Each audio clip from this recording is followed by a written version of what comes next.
MSW Media.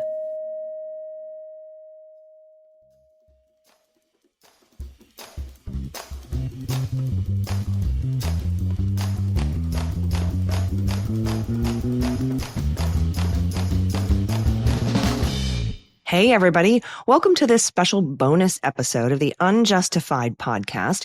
Recently, our shows have run a little long because the amount of news that we've had to cover.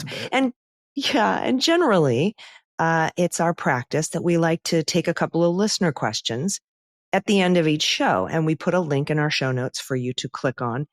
And there's a form you can fill out to submit your questions. And we have, especially this week, we just weren't able to get to any because we were already over an hour because of everything that's been happening. Particularly, I think we were covering in pretty granular detail some of the motions to dismiss the charges against James Comey and Letitia James. And so given that, we wanted to put together this bonus episode of just your questions. It's just us answering your questions. And we're going to be doing these periodically as the questions pile up and the news days get longer. So please click on the link in the show notes and submit your questions, and we will do our best to get to them. So I just wanted to welcome you to this very special episode. It's like a very special episode of Different Strokes. I'm Allison Gill. And I'm Andy McCabe. I'm laughing already. It's like just the very beginning. I think the questions are such an important part of our show.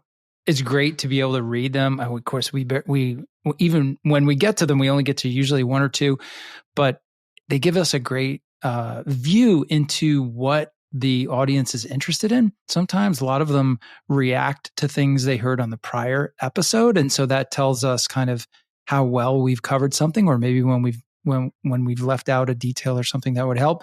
And then it also shows us like what people are thinking about and what's on their mind, and it helps us kind of tailor the show a little bit. Definitely a lot of that going on this week. We're kind of really covering a lot of ground here.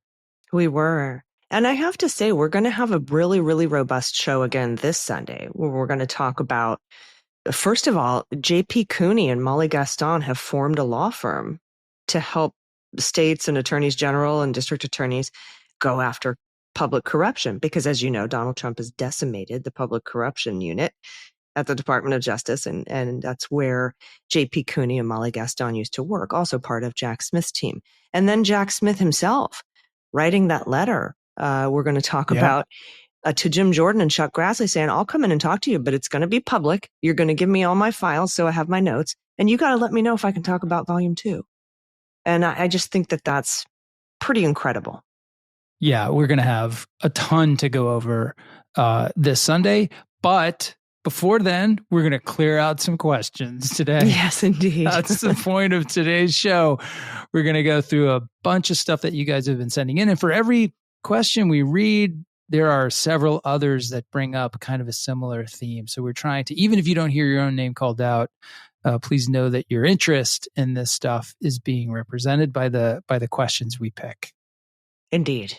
All right. So who do we start with today? All right. So the first one is really just a little bit of a clarification. This one comes to us from BP. And BP says, I'm a regular listener.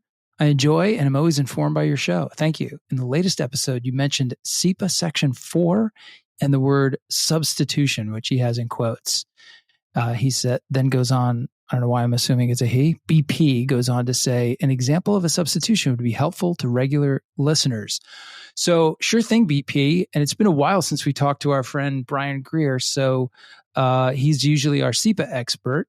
But a SEIPA substitution is when the defense, in a case that involves classified information or national defense information that has to be used as evidence, the SEIPA process allows the defense to say, okay, we want to use these pieces of classified information in the trial.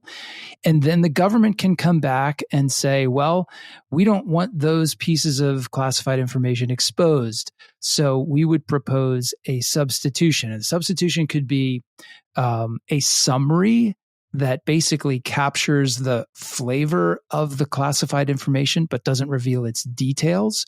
Or the government can say, we will we will agree to a statement in which we concede the truth of the underlying classified information so that it doesn't have to be aired at trial. So those are just ways to substitute information that's not classified for the actual classified stuff in an effort to like protect that information from being revealed at trial.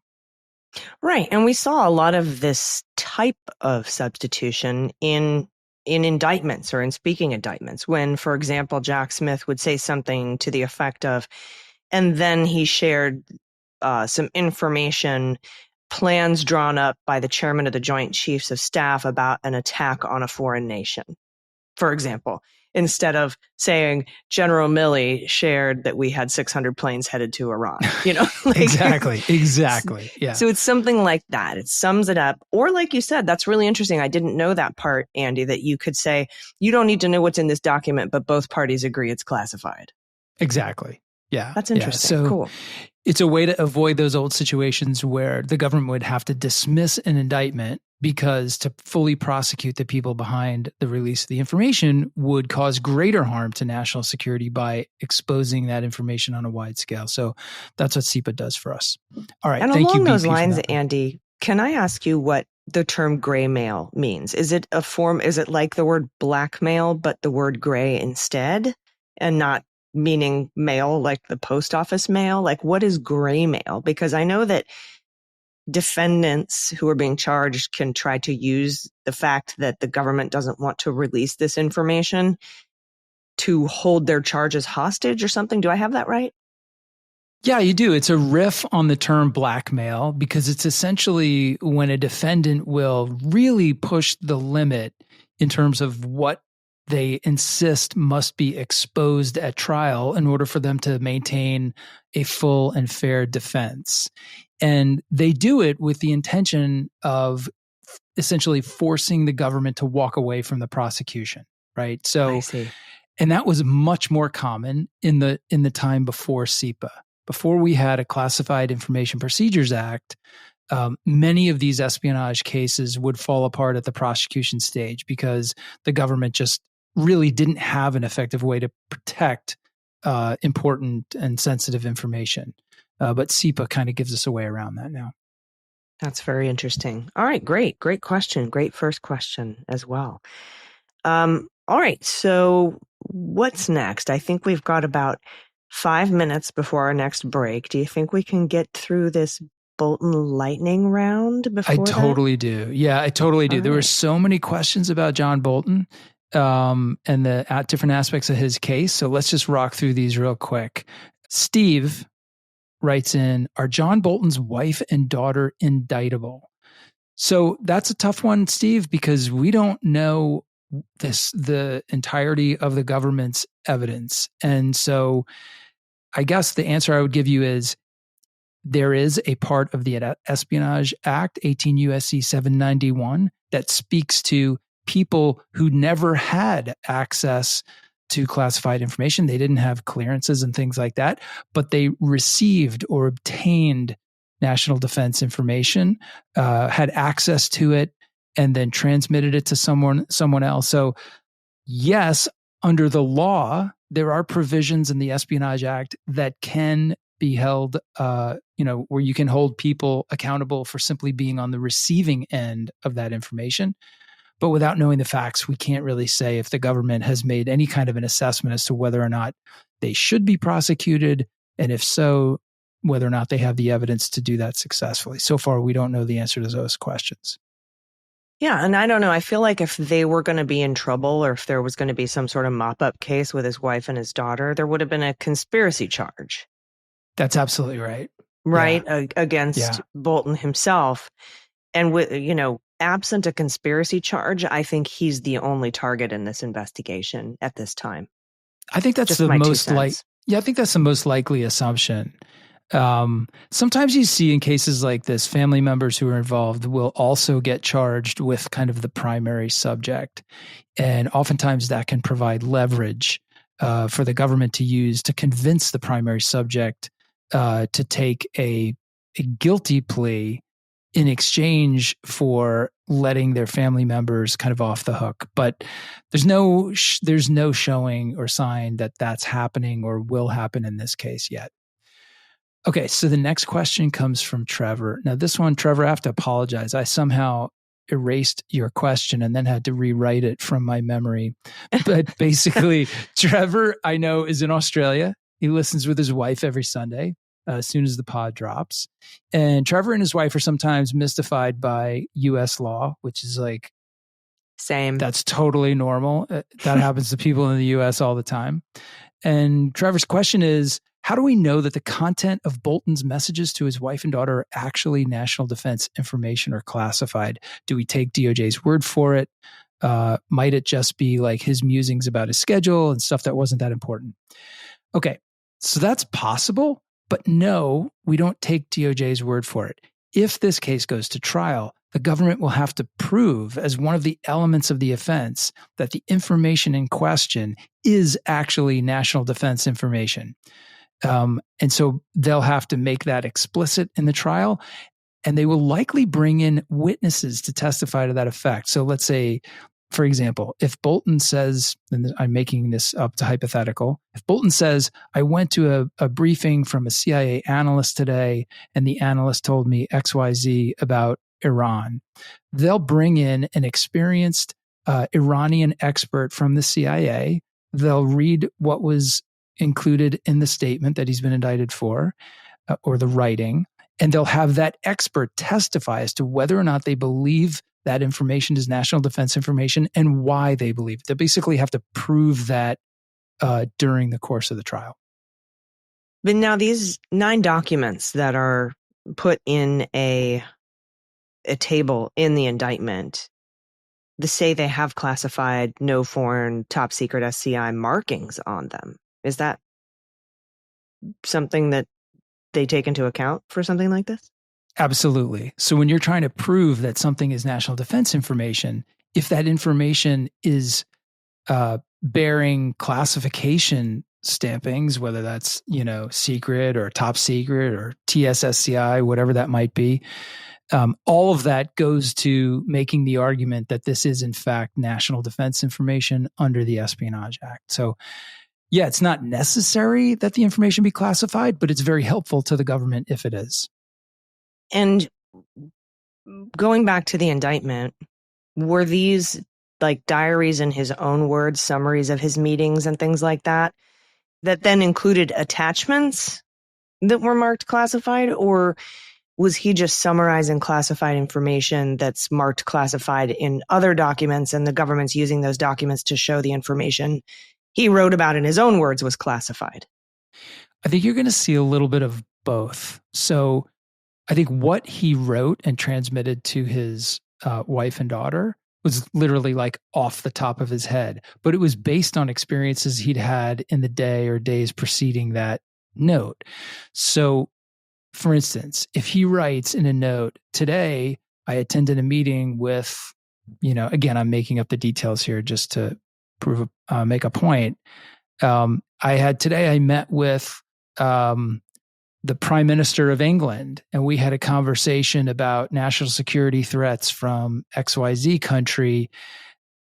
If the government can go back and produce a document that they specifically discussed in that conversation, you might see that document show up at trial. But more likely, what they'll do is say, under the classification guidelines that John Bolton knew about and was trained on and had to take, had to be competent in interpreting, it is a standard guideline that statecraft and diplomacy between heads of state is always classified at least the secret level. So that's the kind of thing where, of course, he should know better. He does know better. But then they have to prove that he knows that. Yeah, which they could do by saying, when he takes his job and resumes access to classified material, you have to go through a briefing and sometimes like a training with your general counsel who lays all these rules and kind of standards in front of you. And again, John Bolton's a guy who's dealt with this stuff pretty much his entire career, right? From the Justice Department to the State Department to ambassador for the UN. Like, he is a guy who is very familiar with what constitutes classified information and what does not, and the government will use that to their advantage. And I think if I remember correctly, first of all, two-part question, does John Bolton have declassification authority? And number two, if I remember correctly, there are certain things that only the owner of the document, meaning the NSA or CIA or whatever, has control over whether or not something's classified. And, thirdly, it actually doesn't even matter if it's classified because it doesn't have to be in order for it to be considered national defense information. They just have to prove that it's considered national defense information. That's correct. And the Espionage Act defines what constitutes national defense information, and it's very broad. It's far broader than the standards for classification. But by definition, anything that's classified would fall into that category. Gotcha. Because I was thinking of Trump's defenses, like I declassified it with my mind, or which he actually never introduced as a as a defense, and also Jack Smith's decision to charge him with retention of classified documents, not the theft of or mishandling of. Right. And probably for some of those reasons, because he has very broad authority. And if he wanted to take classified out of the White House before Biden was actually president, then he probably is allowed to do that. But it's the retention. And I think that's one of the arguments that, and we'll talk about this on Sunday, which is why they went with Florida instead of DC, much to the chagrin of many. That's right. So yeah, I think it's very interesting, all of the differentiations between what's classified, what's considered national defense information, and the fact that it is classified automatically makes it national defense information.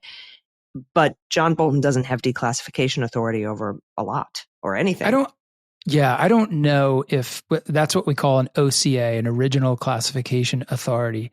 Typically, the OCA is like the head of a government agency that deals with classified. And then there's sometimes a few subordinate employees who have OCA authority. I had OCA authority when I was deputy director, which is Anyway, the ability to declassify information is much more sensitive than the responsibility to classify information, right? Because it comes with the release of that information. I think it's highly unlikely that John Bolton ever declassified information that he was handling and using, which was the property of other agencies. Like a national security advisor is not going to declassify something that the CIA considers classified. The president might, but the NSA is likely not going to do that. So I don't think you're going to see him try to run some form of that defense. You will see when the government is trying to prove the national defense information characteristic of this stuff at trial, they're going to bring in an expert from whatever agency owns that information. Yeah, but is it going to be John Ratcliffe, or is it going to well, is it going to be an actual expert, or is it going to be it's going to be an actual expert. Yeah, and it's again, the same way why it's not just Lindsey Halligan's name on this indictment. These are career prosecutors. Yeah. So. One of the biggest tasks in the Clinton email case was taking all of the information that had traversed the server and dividing it up by origin, and then shipping it out in the form of CD-ROMs to other agencies saying, please look at this and tell us, number one, is this yours?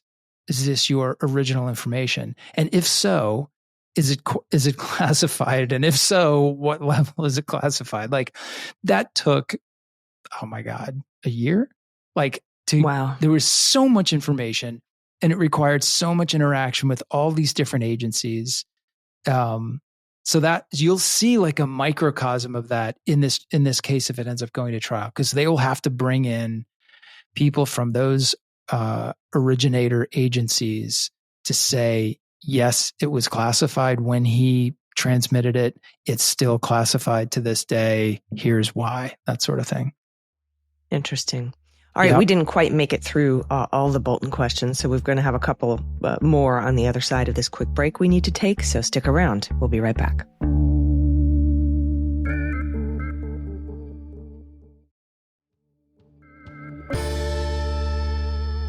All right, everybody, welcome back. Thanks for participating in our completely amazing bonus questions only episode of Unjustified. Thank you for all of your really thoughtful questions. There's a link in the show notes you can click to send your questions in. And we'll probably be doing these bonus episodes periodically as the actual Sunday episodes fill up with more and more. We're covering Trump's Justice Department, so there's going to be a lot. It's a lot that comes out. So let's continue with the questions about John Bolton. Yeah, sure. So we got two left. First one comes from Marika, who says, first, let me note that you both have extremely soothing voices, which helps given the often disturbing news you're relating. Thank you, Marika. Appreciate that. Question. John Bolton had been under investigation during the Biden administration, but he was not charged. Was there a declination decision made? If not, any idea why not? I assume that if there is, it will be asked for in discovery. Well, Marika, you're certainly right. That's something that Mr. Bolton's defense team will ask about. And I should say, his defense team includes a very, very highly respected former U.S. attorney for the Southern District of New York, Preet Bharara, I think is his defense, is kind of heading up his defense team on this case. But so back to why he was not charged. I don't think we've had any reporting that indicates that there was an official letter of declination. But obviously, they never brought the case to an indictment. And a lot of people have speculated that that's because they didn't believe there was a case there, and therefore that's a sign that what's happening now is vindictive in nature. That's all possible, but we don't have facts to prove that just yet. And I would raise just one contrary possibility as well, just for your consideration. And that is, it is not by definition improper or vindictive for two prosecutors to have a different view of a case. So lots of cases take a long time, and a case might be investigated for years in a U.S. attorney's office, and then administration turns over and the U.S. attorney's gone and a new one comes in. And the new one might decide that this was a wasted effort and they don't want it to go on any further. Or Jack Smith did that quite a bit when he entered the public corruption unit. Exactly. Perfect example. Here, kind of the opposite would have to be true. Maybe the prior team didn't have a lot of momentum behind the investigation, or maybe they were walking away from it, and the new prosecutor came in and thought there was something to it. And I should say, like, the simple fact that there is hard evidence that was uncovered through the execution of a lawful search warrant, it does tell you something about this case. It is not, it doesn't have the kind of ridiculous hollow hallmarks of the Jim Comey case. There's meat on these bones. Whether or not that's going to lead to a conviction for Mr. Bolton, we cannot say. But this is a case in which we are talking about actual hard evidence. And so I think we have to leave open the possibility that anything could happen here. Yeah. And I noticed that the prosecutor said, by the way, none of the book stuff is what we're talking about here. Yep. And that makes me think that perhaps, and again, I'm just speculating, but perhaps the investigation that happened during the Biden administration was about the book and the book release and releasing it before they got a final notice from Michael Ellis and the National Security Council. And all of that, there was a civil lawsuit that happened, and it turned out that the Trump administration was working in pretty bad faith. And so that might have been what they were looking at or investigating, and decided that there wasn't a case there. Now, it is hard to revive a case that a prosecutor failed to bring previously from the Department of Justice. And many people use that, right? Like, look, the same thing happened and they didn't charge me, but now they're charging me. I know Kilmar Abrego has brought it up several times that nobody charged me. They didn't even write me a ticket in 2022. And here I am being charged with human smuggling, and no new evidence has surfaced. But in this particular case, I think the fact that it's not about the book, it may be about what they got during the search. There might be new evidence that wasn't considered by the original prosecutors. So that's another thing to take into consideration. Again, we don't know, but if a new prosecutor reopens a case and finds new evidence that then makes it a prosecutable case, that's very different from trying to prosecute a case that had, that was declined to be prosecuted. Then there's no new evidence for you to go. That's over. right. Yeah. So two things I think are important to emphasize there. One, yeah, I agree with you. Like the simple fact that this prosecutor saw it differently, decided to keep moving the case forward, and ultimately got search warrants that turned up evidence doesn't make it per se vindictive and selective. It still could be. Are there certainly themes and motivations on the part of the administration that would support that? Absolutely there are. We know that President Trump hates John Bolton. So Trump has in some way infected this and many other cases to come with the specter of an improper motive and a vindictive or selective prosecution. But it's not, but there's also a side of this that appears to be legitimate. So we gotta wait and kind of see how that goes. Yeah, definitely. So anyway. We have one more Bolton question. One more, and this is probably a quicker one. Comes to us from Ruth. Ruth says, "Hi, Allison and Andy. Your infinite intelligence, unshakable spirit, and astounding good looks never cease to astound me." And I see why you picked this question, Andy. I'm so happy that the audience continues to begin all the questions with completely unwarranted flattery, because it's just nice. I like it. I mean, I feel like that's not bad. Okay. Thank you, Ruth. So she says, "I am wondering whether Bolton might file a motion of selective prosecution vis-a-vis Hegseth's signal chats, which went unpunished. What do you think?" I think that's a definite possibility here.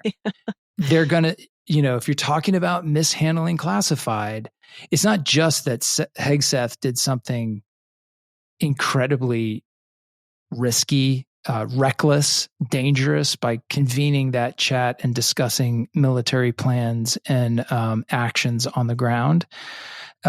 But it's also the fact that no one lifted a finger to even investigate it. Yeah. Day one, Pam Bondi's DOJ said, "Nothing to see here. We're not going to investigate." So that makes the distinction between how they've handled Bolton, I think, even worse for the government. And so I would expect we'll see some sort of motion on that. Yeah. And Jack Smith has brought it up twice now, once in his interview with Andrew Weissman and once when he spoke at George Mason. And that's right. Yeah. I think that's, knocked the wind out of Jack Smith that nobody lifted a finger to investigate that. 100%, I'm sure Preet Bharara will bring that up as someone who is similarly situated, perhaps if not worse, right? Who wasn't prosecuted. So very good question. Very astute, I think. I'll be looking for that motion. Yeah, for sure. All right, we have to take another quick break, and then we will continue. We will continue with the questions until morale improves. Right after this break, stick around. We'll be right back.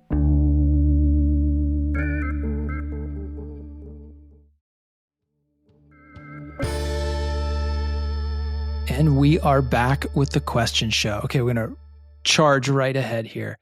This next question comes to us from Jen. And Jen says, "With all the corruption in the current regime, how can we be sure that evidence for the multitude of infractions by the Orange Menace," I think she means President Trump there, "and his cronies won't be destroyed before he leaves office? Are there any safeguards in place to preserve work from prior investigations or protect records that would be needed for all the future investigations?" Well, Jen, great question. I guess the short answer is yes, there are safeguards in place. There are laws about how the administration has to handle evidence. There are regulations about what has to be turned over to the National Archives, what they can have and what they can't have, and the process they go through or are supposed to go through to determine that. But we know that the last time they didn't do any of that. So although there are safeguards, I think we know how easily those safeguards can be knocked down. We know how much material that Trump took to Mar-a-Lago, how much of it was classified. We also had reporting indicating information was being destroyed in and around the White House. We got Mark Meadows burning documents in his fireplace in his office. We had documents showing up in the plumbing, having been flushed down the toilet. So I think we should expect that at the end of this administration, that those same rules will be violated again, and very possibly in more overt and damaging ways. Yeah, and every accusation is a confession. So when Kash Patel says he found tons of burn bags of evidence that was going to be destroyed, I think that means he's collecting a bunch of burn bags full of evidence that he wants to destroy. That's just the way I see this particular administration, specifically people like Kash Patel. But I also think it's why Jack Smith, in his letter to Chuck Grassley, again, we're going to go over this on Sunday, and Jim Jordan said, yeah, I need all my files. You're going to have to give me all my files. I don't have access to all my files. Do you have my files? Where's my files? Do you have volume 2? I need volume 2. Can I talk about volume 2? I'd like to see volume 2. Can we see that? So I think that that's sort of not just I need my files to answer your questions about my files, but also, do you have them? Yeah, produce my files, sir. I'd like to see them. I think that's a little bit of what's going on there. Yeah, and you and I worried after the election. I was very glad that the entire report of Volume 1 was put on a court docket, and all of the evidence in the case was also entered in 1,800-page under seal evidentiary filings with the court, so that it existed somewhere outside of the Department of Justice. Yeah. And for good reason. I was very concerned that Trump would sweep in and destroy all that evidence.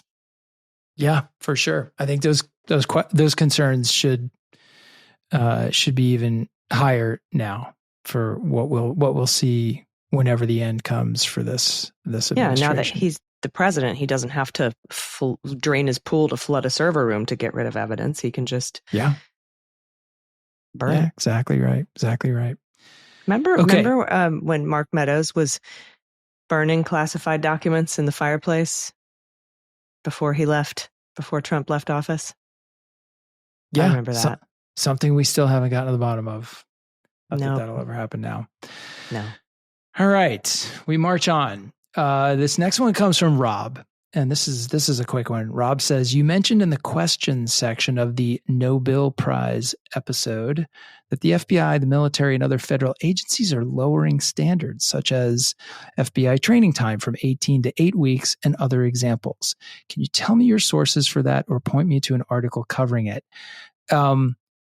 Sure, Rob. There's been a lot of reporting just this week on what's happening at DHS and the impact of DHS's massive hiring surge and how poorly that's going. And the fact that and part of that story is that they are lowering their training standards. So I would encourage you to look for that. But the main story about the FBI was a New York Times article, and we can post the link up in the show notes from this show. But basically, it was an article that came out on August 21st from Devlin Barrett and Adam Goldman. And the title of the article was FBI Plans to Lower Recruiting Standards, Alarming Agents. And so again, we'll put the link up for that in the show notes. So feel free to hit the link or just go Google that title I just gave you there. Yep, grabbing the link right now to give to our producers to put in the show notes. So Awesome. Okay, next question comes from Noonans. This one was a little bit troubling to me, and you'll know why when we get to the end. Noonan says, how come you guys don't do actual videos? Just set up a studio in your house or apartment, a few cams, mics, whatever, and off you go. I think there's a way you can do it by Zoom. I don't remember. Andrew, stop listening to bozos. So, all right, Noonans, I'm not sure who the bozos are that I'm listening to, but I would like more specifics on that if you want to drop me a line in the questions catalog. So the reason we don't do video is because it's not because Allison never asked. She would love to do video. I would love to do video, but I can't do video because of my work on CNN. I'm exclusive to CNN for video stuff. So unfortunately, that limits us to audio only. Occasionally, I do other podcasts. I'll appear as a guest on someone's podcast, and they can't put me on video either. They usually put up a still picture of me while I'm talking. Oh my goodness. Yeah, it's a little bit absurd. But that's why it's not a choice. It's more something we have to kind of work our way around. So that's the answer to that one. Anything you want to weigh in on that with Allison? No, but Dana Goldberg and I are going to be doing a Video Daily Beans podcast or a Video Daily News podcast starting on December 1st. And you can always catch my video podcast on the Midas Touch Network. It's called The Breakdown. So if you're hankering for some video, that's where I would point you. But also, I am I'm a Luddite, and it took me 8 years to get to video. So too busy reading motions. But I did ask, and we couldn't do this particular podcast video style because of those restrictions. I'm not sure what the stop listening to bozos thing is, though. I don't know what that is either, but it's got me concerned that there could be bozos around me who are whispering. All right. Yeah. And I'm not sure either. But we'll keep an eye out for the bozos. We promise. For sure. So, anybody sees bozos sneaking around, just give us a heads up. Give us a heads up. All right, we're going to take one more quick break and then finish out this questions episode. Again, we will be doing these more in the future because we just are running out of space during the regular show for questions, for the questions portion of the show. We will be peppering them in there, for when we have available time. But please submit your questions to us by clicking on the link in the show notes and filling out the form. And we'll wrap this up with a handful of more thoughtful questions from you right after this break. Stick around. We'll be right back.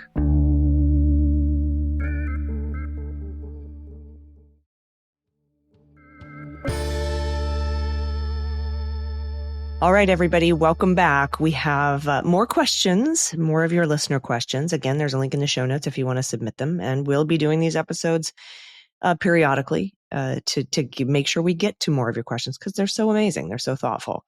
So thank you for submitting. And we look forward to answering more of your questions in the future. But we still have a few more for today's show. What do we have? All right. So we're going to go now to Madeline. Or Madeline. She says, "Thank you, illustrious hosts, for your continued dedication to keeping us informed and including a little humor along the way. I've been listening to every episode since Jack. So speaking of Jack, is there any chance he could be picked for the next AG? As you've pointed out, there's so many deep problems within DOJ. Now that we're gonna need someone aggressive and smart to bring it back to its former glory. Seems like he'd be the perfect person." So, Madeline, I mean, I would love it.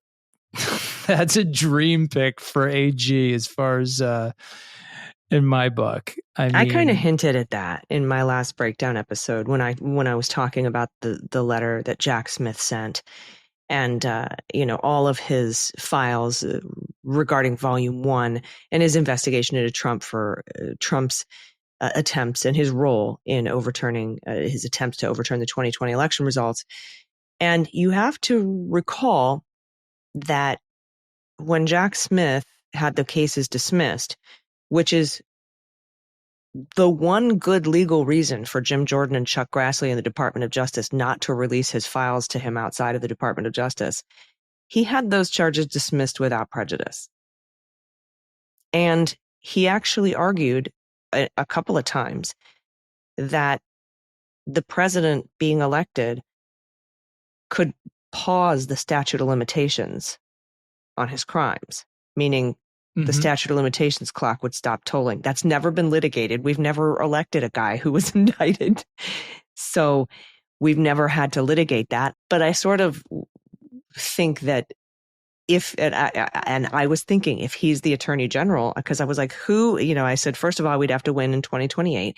And then we'd have to appoint an attorney general who'd be willing to resuscitate this case, this January 1st case, and litigate the fact that the president, that these statute of limitations haven't expired because the president was the president. We can't prosecute the president. So that has to pause the statute of limitations. You'd have to have somebody willing to do all that. I know Jack Smith would be willing to do all that, which is why. Because somebody else might be like, let's leave the past in the past or whatever. But yeah. I think Jack Smith would be willing to do this. And he's read in on it, so he doesn't have to get caught up. But that's why I love this question. And I do hope that he is our next attorney general if we win in 2028. Yeah, I mean, he's probably the only person on the planet who would consider doing it and would have the ability to do it. He's smart. He is, I believe, he's got credible integrity and he's ferociously independent. And to me, like that's the combination that leads to a great AG. And whether or not how he feels about the old case or not is, I'd leave that up to him. But I think he'd do a great job. Now you'd need a very strong majority in the Senate to get him confirmed because it would be seen as a supremely kind of partisan pick, even though it's not. He's not a partisan guy. But yeah, I think that would be interesting. That's a good point. You if we don't win the Senate back, yeah, forget it. I don't know who they might say Robert Hur could be our next attorney general. Yeah. You'd have to pick. Please. I don't know. I don't want to think about that. We'll cross that bridge when we come to it. But Totally. Excellent question, and it's kind of in my. I've dreamt about it. Let's say that. All right. So the next one comes to us from Carrie from San Diego. Carrie says, regarding releasing the Epstein files, we know the administration will never willingly release them. And if they are released, they may be heavily redacted or incomplete.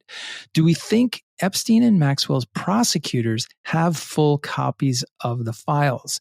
And what is the legality of releasing those in case the administration is withholding or destroying records? Well, Carrie, as to the first part of your question, I've actually been reading lately Julie Brown's book. Julie Brown is the reporter for the Miami Herald, right? It's the Miami Herald, who I think has probably done the most complete kind of journalistic investigation of Epstein and from beginning to end, from the very first case that was a local Palm Beach case to the Southern District of Florida federal case, which collapsed. And then, of course, to the case that ultimately put him in jail. And what I've realized is there is so much information out there about Epstein and everything he was involved in. And it doesn't all come from just the FBI files or just the Palm Beach County files or the Palm Beach Sheriff files. There's all that, but there's also all of these civil lawsuits, which generate a lot of really interesting and relevant information during depositions, during discovery. And so it's hard to imagine at this point that any one entity has all of the information. So I don't know that we'll ever get that kind of absolutely complete view over the full scope of what Epstein did from beginning to end. As for the legality of releasing what the government does have, I do think there are significant hurdles that haven't really gotten a lot of attention. There is always going to be this issue of releasing information about people who are not only not convicted of crimes, but who are never even accused of crimes. So, the alleged other men that Epstein was hanging out with and throwing these parties with and allegedly providing young girls to, there are legal ramifications for releasing information about those people to the public if they've never actually been accused and convicted of a crime. There's the Privacy Act that could be an obstacle to that, and people would likely turn around and file like massive defamation suits. So it's a much tougher, it's a much more kind of legally challenging concept than I think people are distilling it down to. Just like have a vote in Congress and then the next day all the files are out there in public. Right. And, like you said, if it's this Department of Justice, they'll be redacted. First of all the survivors' information and PII has to be redacted. But, when you have Democrats on the House Oversight Committee who have gotten a bunch of files from the Epstein estate itself, they're going through and redacting the survivors' information, but not the other information. So we see schedules of lunches with Peter Thiel. We see schedules of lunches with Steve Bannon and Elon Musk. We see flight logs and calls with Donald Trump's name on them. And they're releasing those. But that's not the Department of Justice. So that's right. It's right. going to be, I think that the most information we're going to get is from, first of all, Julie K. Brown, like you said, but also from stuff that the Epstein estate or Ghislaine Maxwell might release in retaliation for not getting a pardon, that doesn't have to go through the Department of Justice. And I think that what the Democrats right now saying release the Epstein files, that is, I think, a great fight to make, because first of all, you're never going to get them all. The DOJ is going to redact the heck out of it if they release anything at all. Because I thought for sure that first time when they first got into office, they were going to go through, redact Trump's name, redact the survivors' information, redact their pals' names, and release the stuff that showed, some rando rich people who we've never heard of, or Bill Clinton, or Bill Gates, or whatever, just to whet the appetite of their conspiracy theory base to get something from the Epstein files. But they didn't. All they gave them was stuff that was already released. And then they came out on a holiday weekend right before the 4th of July and said, that's it. That's all you're getting. And that really angered a lot of people. And so I think when they got in and realized that they couldn't redact all this stuff, and that they know that they can't release all this information on people who've never been charged, and when the reality started sinking in on Bongino and Patel, I think that's that's why they got into fights with Pam Bondi over this stuff. But I don't think I think, again, like I said, the most we're going to get is going to come from outside the Department of Justice. Yeah, I think that's right. And as you just mentioned, I mean, I don't know Julie Brown, so I'm pretty independent in this plug. But if you're really interested in looking at the broad scope of what happened here, I totally recommend her book. It's a great read. Essential source. Yeah, for real. She's done an incredible job here. She weaves all these different sources of information together. You really get a sense of how incredibly complicated the story, and disgusting, quite frankly, the story is. And I mean that not just about what Epstein did, but the way people in power scuttled the first two cases, the first two efforts to hold him accountable, just completely walked away from it. So a lot of questions to be answered there. Yeah, that's the problem that I have, is with that original sweetheart deal and all of the gifts to the people who got it done. And who provided those gifts. It's pretty sinister. All right, we are down to our last question. We have time for one more. So what do we have? All right, this one's going to take us back to the James Comey case. This one comes to us from Dave. And it says, Andy and AG, you make me smarter and give us all some hope and courage. For that, I am a loyal listener. I was, however, a bit confused by something Andy said. At the FBI, he and Comey had the authority to release information to the public. So why did he refer to these releases as leaks? My belief was that a leak is a non-authorized release. What is the distinction between a leak and an information release? Thanks. Nothing. Trump calls them leaks. Yeah. Regular Dave, people call them authorized releases. Awesome question. I have tried in the years. It's kind of like been how they say what this. happened at Mar-a-Lago was a raid, an illegal raid, when it was actually a lawfully executed search warrant. Yeah. So I've tried, and I still try to talk about this in terms of an authorized release of information. But people just transpose that to leak.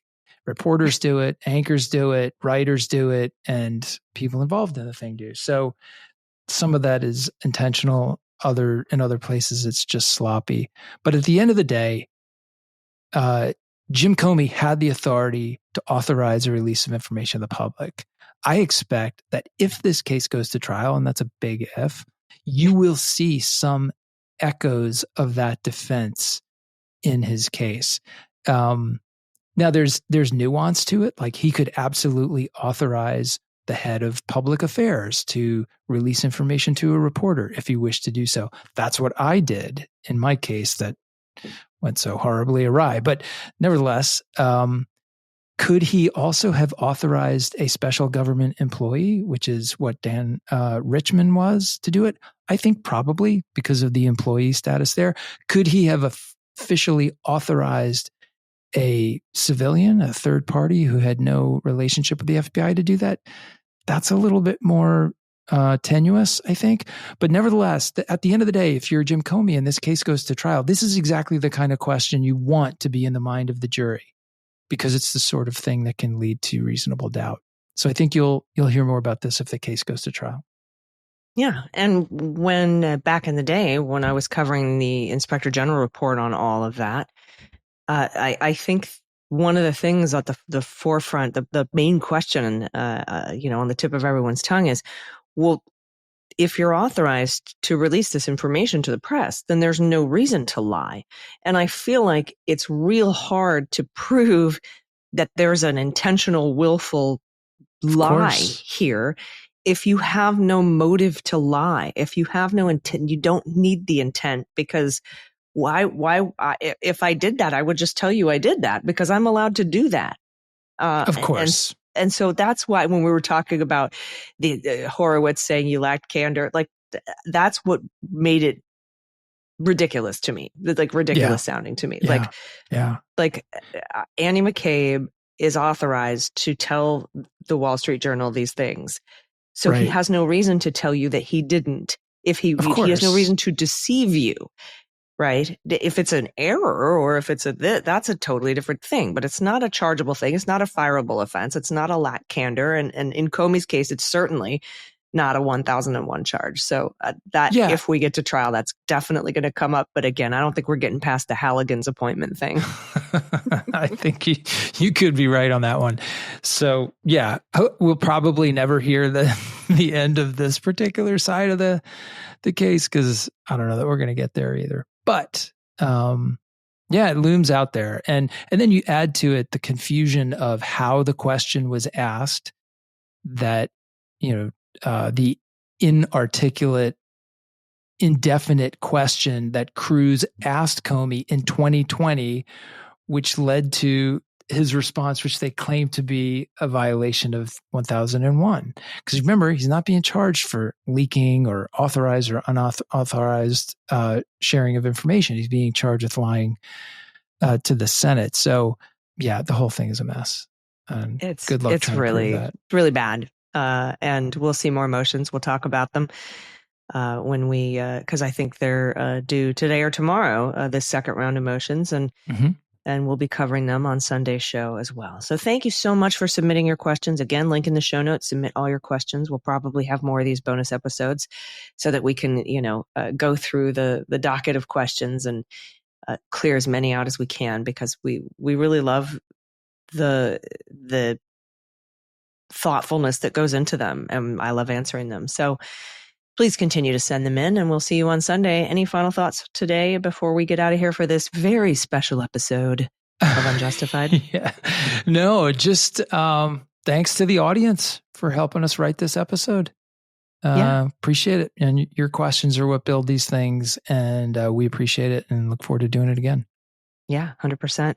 We'll see you on Sunday. I'm Allison Gill. And I'm Andy McCabe. Unjustified is written and executive produced by Allison Gill, with additional research and analysis by Andrew McCabe. Sound design and editing is by Molly Hockey, with art and web design by Joel Reeder at Moxie Design Studios. The theme music for Unjustified is written and performed by Ben Folds, and the show is a proud member of the MSW Media Network, a collection of creator-owned independent podcasts dedicated to news, politics, and justice. For more information, please visit mswmedia.com.